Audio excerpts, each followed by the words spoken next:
नाज़रीन, ब्रेक के बाद कशिश खबरनामे में आपका दोबारा खैर मकदम है। रुख करते हैं कुछ और खबरों का। मशहूर साइंटिस्ट विक्रम साराभाई की बेटी और मारूफ क्लासिकल डांसर मल्लिका साराभाई आम आदमी पार्टी में शामिल हो गई हैं। बीजेपी के पीएम उम्मीदवार नरेंद्र मोदी की कट्टर मुखालिफ मल्लिका लाल कृष्ण आडवाणी के खिलाफ इलेक्शन लड़ चुकी हैं। आम आदमी पार्टी का दामन थामने वाली मल्लिका साराभाई ने कहा कि अरविंद के साथ उन्होंने काफी काम किया है और उनकी पार्टी का मकसद उनके दिल के करीब है। साराभाई के मुताबिक सब जमातों ने मुल्क को धोखा दिया है। आपको बता दें कि मल्लिका से पहले भी कई हस्तियां आम आदमी पार्टी में शामिल हो चुकी हैं। else is either crooked or corrupt and have shown it repeatedly. I think the Aam Aadmi Party is going back to Gandhiji's deepening of democracy, to take democracy back to the people, to make the people into citizens rather than voters. आम आदमी party के गाजियाबाद में कौशाम्बी में वाक़ दफ्तर पर हमला किया गया है। इस हमले को हिंदू रक्षा दल और श्रीराम सेना ने अंजाम दिया है। बताया गया है कि आप लीडर प्रशांत भूषण के कश्मीर पर दिए गए बयान की मुखालिफत में हिंदू रक्षा दल और श्रीराम सेना के कारकुनों ने इस दफ्तर पर हमला किया।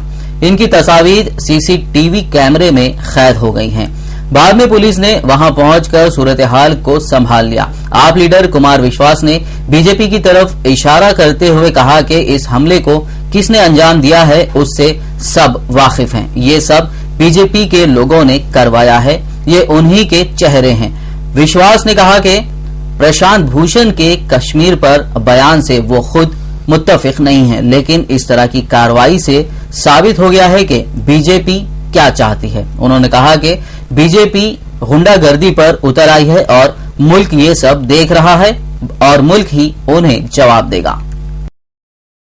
उधर हिंदू रक्षा दल के सदर विष्णु गुप्ता ने कहा कि हमने प्रशांत भूषण के कश्मीर पर बयान की मुखालिफत में ये सब किया है। कश्मीर हिंदुस्तान का हिस्सा है और हिस्सा ही रहेगा। जो भी इसके खिलाफ जाएगा उसका हशर प्रशांत भूषण की तरह होगा। हमारा मुतालबा है कि भूषण जी अपना बयान वापस ले लें। दूसरी जानिब दिल्ली के वज़ीर आला अरविंद केजरीवाल ने कहा कि तशद्दुद किसी मसाइल का हल नहीं है और अगर ऐसे वाक़े को अंजाम देने वाले लोग इसे हल मानते हैं तो वो वक्त और मुकाम बता दें, वो खुद वहां आ जाएंगे और वो अपनी ख्वाहिश पूरी कर लें। केजरीवाल ने कहा कि कश्मीर में फौज की तैनाती का फैसला मरकजी हुकूमत का है। अहम यह है कि लोगों की जाती राय का एहतराम किया जाना चाहिए। इस सिलसिले में रायशुमारी कोई ऑप्शन ही नहीं है। जिस तरह से वो हमला किया गया है, सेना, मुझे तो नहीं लगता कि भगवान कभी भी ऐसी सेना बनाते कि लोगों के घरों पे, लोगों के ऑफिसों में जा जाके ऐसी सेना तोड़फोड़ करेंगे। ऐसे तो भगवान राम के आदर्श नहीं थे। भगवान राम के आदर्श पे तो सब लोगों को, सारे हिंदुओं को चलने की कोशिश करनी चाहिए। फिर मैं भी हिंदू हूं, मेरे मन में भी हिंदू के लिए दिल होता है। मैं ये कहना चाहता हूं कि मान लीजिए प्रशांत जी ने कुछ कहा तो वो लोग क्या चाहते हैं? प्रशांत जी को मारना चाहते हैं, उनका कत्ल करना है। तो वो क्या चाहते हैं? मैं उनसे कि वो क्या चाहते हैं। वहीं प्रशांत भूषण ने इस वाक़े पर कहा, ये इस बात की अक्कासी करता है कि भारतीय जनता पार्टी आप पार्टी की बढ़ती हुई मकबूलियत से बहुत मायूस हो गई है। मैं अपने बयान के बारे में वाज़ेह कर चुका हूं, लेकिन ये वाक़या बीजेपी, आरएसएस और उनके साथी तंजीमों में गहरी मायूसी को दिखाता है। भूषण ने दावा किया कि हमलावरों में एक वो शख्स भी था जो 12 दिसंबर 2011 को सुप्रीम कोर्ट में उनके चेंबर में उनके साथ की गई धक्का मुक्की में भी शामिल था। उन्होंने कहा कि हमलावरों में तेजेंद्र सिंह बग्गा भी था, जो बीजेपी का सरगर्म कारकुन है। उसकी वेबसाइट को बीजेपी और संघ परिवार का ताउन मिला हुआ है। ये पहले तो ये दिखा रहा है कौन लोग हैं ये लोग वही हैं जिन्होंने पहले भी मेरे ऊपर अटैक किया। विष्णु गुप्ता उसमें से एक है और दूसरा वो था तेजेंद्र सिंह बग्गा, जो कि भाजपा के बिहाफ पर वेबसाइट चलाता है और भाजपा के संगठन से और उनके लोगों से बहुत क्लोजली एसोसिएटेड है। ये सब ये दिखा रहा है कि आज भाजपा और ये संघ परिवार में आम आदमी पार्टी के रुझान से या आम आदमी पार्टी का जो उर्फान हुआ है देश में, उससे इतना ज्यादा फ्रस्ट्रेट हो गई है कि वो लोग अब हर तरह की हरकत पर उतर आए हैं कि तोड़ फोड़ करेंगे, मार पिटाई करेंगे। ये सब उनका पूरा चरित्र दिखाता है कि किस तरह के लोग हैं ये, कि ये बिल्कुल कम्युनल फांसीवादी लोग, और उन्होंने सारे इस तरह के संगठन खोल रखे हैं। एक वो भगत सिंह क्रांति सेना, ये जो बग्गा चलाता है, जिसने पहले मार पिटाई करी थी, एक ये विष्णु गुप्ता जिसने आज किया। इस तरह के इन्होंने बिल्कुल फांसीवादी, दंगई, तोड़ फोड़ करने वाले लुम्पन ऑर्गेनाइजेशंस खोल रखे हैं। इस बीच आम आदमी पार्टी के दफ्तर पर हुए हमले के सिलसिले में हिंदू रक्षा दल के कौमी कन्वीनर भूपेंद्र तोमर उर्फ पिंकी चौधरी को साहिबाबाद से गिरफ्तार कर लिया गया है। पिंकी के अलावा पुलिस ने पार्टी के एक दूसरे शख्स को भी गिरफ्तार किया है। पुलिस ने इस मामले में कहा कि आप पार्टी के दफ्तर पर हमले के मामले में एक शख्स को गिरफ्तार कर लिया गया है और दफ्तर में लगे सीसीटीवी के फुटेज की पुलिस तहकीकात कर रही है। माना जा रहा है कि पिंकी चौधरी ने आप पार्टी के दफ्तर पर हुए हमले की क़यादत की थी। नाज़रीन, अब रुख करते हैं कुछ बैनुल अक़वामी खबरों का।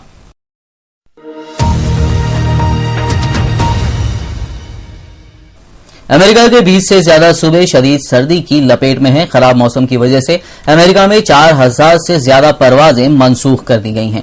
लोगों को घर से बाहर ना निकलने का मशवरा दिया गया है। अमेरिका में सर्दी से मरने वालों की तादाद 15 तक पहुंच गई है। यह अमेरिका में 20 सालों में सबसे ज्यादा कड़ाके की सर्दी कही जा रही है। कई इलाकों में तो पारा -30 डिग्री से -50 डिग्री तक गिर गया है। वहां सर्दी की वजह से स्कूल भी बंद कर दिए गए हैं। नाइट शेल्टर्स में रह रहे लोगों को सर्दी से बचाने के लिए खुसूसी सहूलियात दी गई हैं। बेघर लोगों के लिए इजाफी नाइट शेल्टर्स खोले गए हैं। सर्दी का असर ट्रैफिक खिदमात पर भी पड़ा है, जिसकी वजह से लोगों को मुश्किलात का सामना है। मिस्र के माजूल सदर मोहम्मद मुर्सी के खिलाफ मुकदमे की समाअत एक मरतबा फिर मुलतवी कर दी गई है। अब उन्हें 1 फरवरी को दोबारा अदालत में पेश करने का हुक्म जारी किया गया है। हुक्म के मुताबिक खराब मौसम के बायस मोहम्मद मुर्सी को हेलीकॉप्टर के जरिए अदालत तक नहीं लाया जा सका। फौज की हिमायत याफ्ता उबूरी हुकूमत की तरफ से मुर्सी और इख्वानुल मुस्लिमीन के दीगर 14 रहनुमाओं पर मुजाहिरीन के कत्ल में मुलविस होने का इल्जाम आयद किया गया था। इस मुकदमे का आगाज गुज़िश्ता बरस नवंबर में किया गया था, लेकिन अदालत में हंगामा आराई के बाइस उसकी समाअत मुलतवी कर दी गई थी। मुर्सी का कहना था कि वो अब भी मुल्क के आईनी सदर हैं। साबिक अमेरिकी वजीर दिफा ने अपनी किताब में इंकशाफ किया है कि सदर ओबामा को अफगानिस्तान में अपने कमांडर्स अफगान सदर हामिद करजाई और जंगी हिकमत अमली पर यकीन नहीं था। वो अपनी ही बनाई हुई पॉलिसी पर शकूक व शुबाहत का शिकार थे और अफगान जंग को अपनी जंग भी नहीं समझ रहे थे। अमेरिकी अखबारात में साबिक अमेरिकी वजीर दिफा की अपनी दौरे विजारत की याददाश्तों पर मुबनी किताब in duty memories of a secretary of war से इख्तिसाबात शाया किए गए हैं। रॉबर्ट गिट्स ने मार्च 2011 में व्हाइट हाउस में सदर ओबामा के साथ एक मुलाकात के हवाले से लिखा है कि सदर ओबामा को अपनी ऐसी पॉलिसी पर यकीन नहीं था जिसकी मंजूरी उन्होंने खुद दी थी। उन्होंने लिखा है कि सदर ओबामा ने अफगानिस्तान के लिए 30,000 इजाफी फौजी रवाना करने की मंजूरी तो दे दी थी, ताहम वो अपने सिविलियन मुशीरों के मशवरों की वजह से फौज पर एतबार करने से खासिर थे और सरासर शकों को शुबहात में घिरे हुए थे। रॉबर्ट गिट्स ने सदर ओबामा की जानिब से पाकिस्तान में ओसामा के कॉम्पाउंड पर हमले की मंजूरी की तारीफ करते हुए लिखा है कि इब्तिदा में बतौर वजीर दिफा उन्होंने खुद भी बिन लादेन कंपाउंड पर हमले की मुखालिफत की थी। साबिक वजीर दिफा ने एक और मीटिंग का जिक्र करते हुए लिखा है कि वजीर खारजा हिलरी क्लिंटन और सदर ओबामा ने उनके सामने एतराफ किया था कि उन्होंने इराक में मजीद फौज भेजने की मुखालिफत सियासी तौर पर की थी। रॉबर्ट गिट्स की इस किताब का इजरा 14 जनवरी को हो रहा है। बर्तानिया के इलाके नॉरफोक में अमेरिकी एयरफोर्स का ब्लैक हॉक हेलीकॉप्टर गिरकर तबाह हो गया। हादसे में अमले के 4 अहलकार हलाक हो गए हैं। पुलिस के मुताबिक वाकया नॉर्फुक काउंटी के साहिली इलाके में पेश आया। अमेरिकी वजारत दिफा के हुकाम का कहना है कि लेकिन हेल्थ में रॉयल एयरफोर्स स्टेशन के करीब अमेरिकी एयरफोर्स का ब्लैक हॉक हेलीकॉप्टर तरबियती मशकों के दौरान गिरकर तबाह हो गया। हादसे के नतीजे में हेलीकॉप्टर पर सवार अमले के तमाम 4 अहलकार हलाक हो गए हैं। इराकी हुकूमती फोर्सेस की तरफ से गुज़िश्ता रोज रिमादी में फिजाई हमलों में अलकायदा से मुंसलिक 25 शिद्दत पसंद हलाक हो गए हैं। इराकी फौज के एक तर्जुमान के मुताबिक सुबह अंबार के दारुल हुकूमत रिमादी में एक ऐसे इलाके को निशाना बनाया गया जहां अस्करियत पसंद मौजूद थे। इस दावे की तस्दीक आजाद जराये से नहीं हो सकी। इराकी सूबे अंबार में अलकायदा से मुंसलिक शिद्दत पसंदों और इराकी फोर्सेस के दरमियान गुज़िश्ता एक हफ्ते से जायद वक्त से शदीद झड़पें जारी हैं। ये शिद्दत पसंद रिमादी के जुनूबी हिस्सों के अलावा इसके करीबी शहर फलूजा का कंट्रोल संभाले हुए हैं। खाना जंगी के शिकार मुल्क शाम से कीमियाई हथियारों को तल्फ करने के लिए बैरून मुल्क मुंतकली का आगाज हो गया है। गुज़िश्ता रोज इन हथियारों की पहली खेप नॉर्वे के एक तिजारती बहरीय जहाज के जरिए रवाना की गई। कीमियाई हथियारों पर नजर रखने वाली आलमी इदारे OPCW के सरबराह ने इसे एक अहम कदम करार दिया है।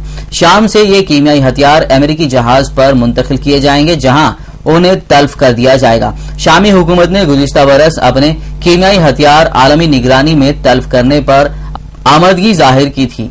तयशुदा प्रोग्राम के मुताबिक मुंतकली का आगाज 31 दिसंबर से ही होना था। नाज़रीन, ये थी कुछ कौमी और बैनुल अक़वामी खबरें। अब दोबारा से चलते हैं फरहाद के पास। शुक्रिया मोहसिन। नाज़रीन, ये थी अब तक की अहम कौमी और बैनुल अक़वामी खबरें। अब आखिर में हेडलाइंस पर एक और नजर।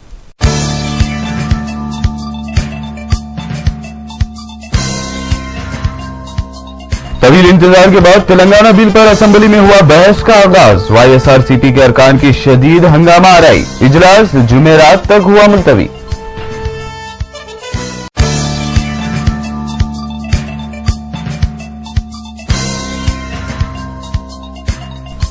असेंबली में तेलंगाना बिल पर वोटिंग इंतहाई जरूरी। AP NGOs के सदर अशोक बाबू का बयान।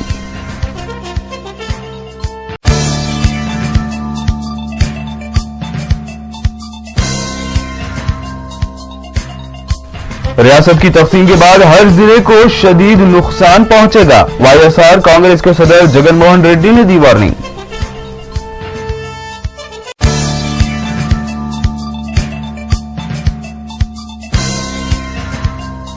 तरक्की की शरह में कमी से आवाम को मायूस होने की जरूरत नहीं। 12वीं प्रवासी भारतीय दिवस के मौके पर वजीर आजम ने दिया बयान।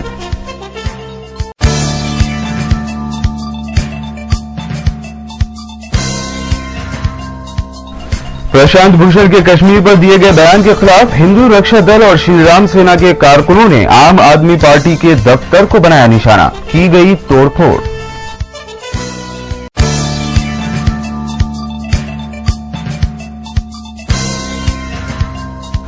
और मिस्र के माजूल सदर मोहम्मद मुर्सी के खिलाफ मुकदमे की समाअत फिर एक मरतबा हुई मुलतवी। 1 फरवरी से दोबारा शुरू होगी समाअत। मुल्क के आईनी सदर के बयान पर मुर्सी कायम।